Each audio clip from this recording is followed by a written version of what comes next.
le how to ba hi voice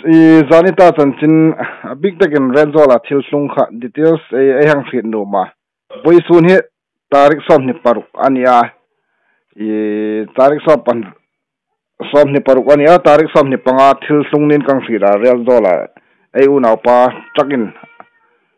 abot hat etdi mani achil lu meitdi mani khalai chanchin takha ikang fit no ma zani zan daring zat borvel ani mela achil hunlai takha details to kun thil thei nong kata ka het china chun zani jing te khan sin tho an fiamo ku ba company a sin tho la kan na tuta DNA company ha in national highway 4 lane hin tu zan ting pang khanan hung te khan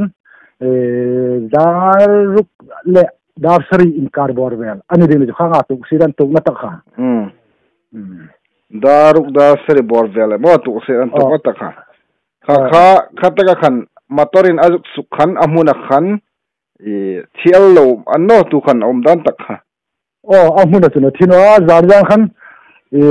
Haflong Civil Hospital la hung pan puya ya mo Haflong Civil Hospital hung pan puya voi tu khan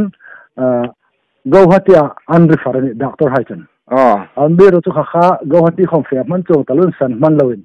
chung te ngam lawin mai sananta kha voi tu dar da borvel kham athina kha Darret le darko in carbolvel khanin kasita mo darit le darko in car mo how to pa chu kholai takam achuk sil fuk ni ngata akong sunga mane ai kholai bel takam ni ngata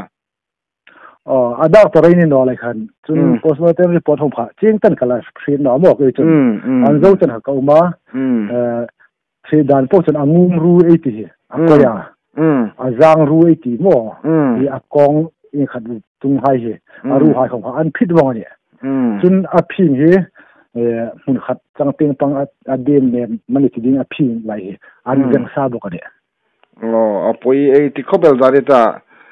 red zone NC Hills thil sung kha ani mar hai a big takin mar ani el khela khan ei tur pui khobela mun tin ramtina hai khoma an lo tur pui ani ti kha amasa neng sul sila tunan le ahudu pa ahming le chun kuming zat bor velam antati kha imyang sul pek theidim lalbei se khobung ani amo akum kha kum som nga le panga ani antia sungai khan in dik theyati kum som nga le panga bor vel mo anno le no me nei naw le te exam ani ta ti hai khom phayang sit no ma no me nei ta naw pali anaya no me pathum le naw pasal pakhat tun anno le kha trak asuk tu tak kha ingtinam motor number hai kha mu ani ta ingtinam mu alani noti kha myang sul pek nokla tu chena ding chu asuk tu motor tak kha chu ei mu thei ta no ti lai shel no ni za khan sangwa ro khomen hung hat hala half long tinga so wa ja tinga point la ya police ai khom hang sul pek an na mo ana chu ai mu thei ta no ni chu asuk tu ta kha chu ei fe thei ta no ni anno le I tu hinte ingtina motor hi inin santir tam red zol sunga in la dang chat tu hin chu motor hi ala slana asa chu rok hung sung ding ani le khan motor chu lan slan ri chu ana rok hung sung bel hin chu suk chol dinga norna sarkara mo in theater la in enter chu lungril dau chu ani tu ta chanangi na ding hin chu anno le hu tu ba kha le in zom khan sarkara lekha in pek yang besia FIR mane kha ingtinam sarkarin ingtinam midona I munge an tumam ti thu kha sarkaran thokun fit anitam sarkar ting ta thojun fit chu e khomala umel no mo tu ta chara ding hin chu amiro chu Assam police hai hi re zol hi harangayau thana area ana harangayau area room sunga mani lein osi ta hom thei topin ma hong lang ka taung thang pui ka ti chewa ti thuwa ka kola nge khoma sila zang na dom na chu an te nge dinga silanya tu khela chun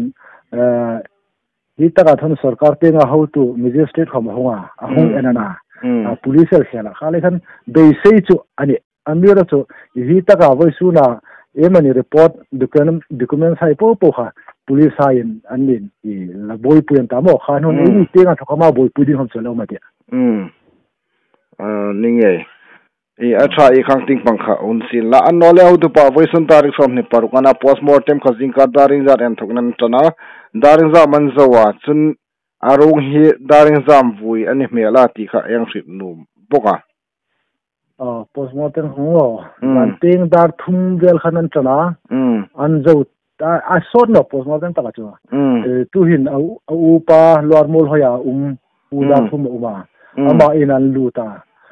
mol hoya thokin an hung su puita ni o mani aro he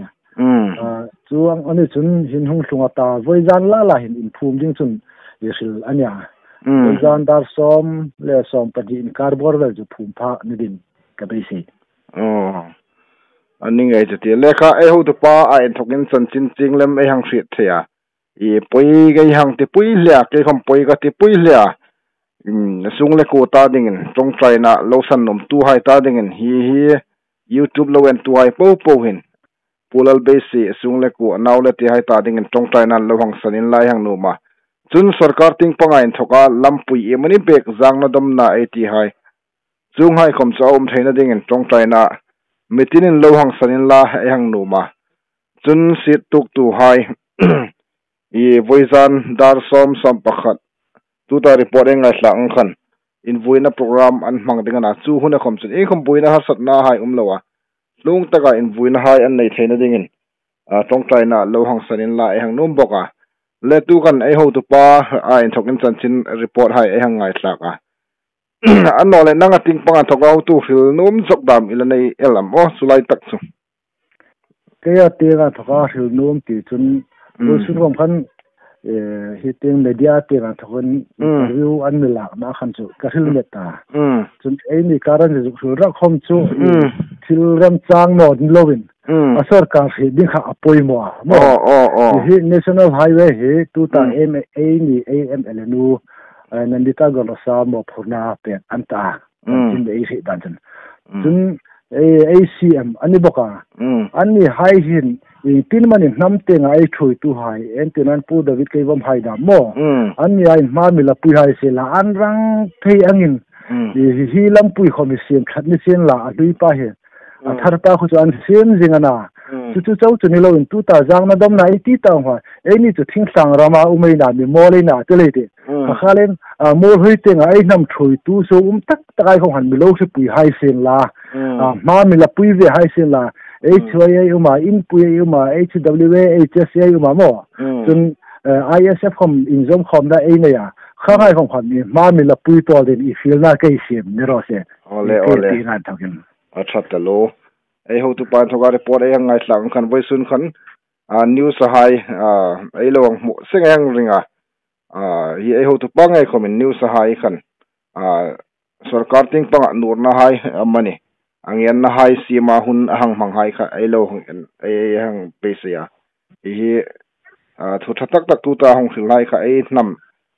in jam khom thui tu tam tak hain ma an hong lak nadinga request ong sim kha lo hang ngai poi mo nok zolen la ti chu ai num dan ai long sil nok no se lekha ngai pu kha lo ni sila chanchin details se ngai tla kha oda pa ichunga na sa takin kalom ani ole ke ham kalom ole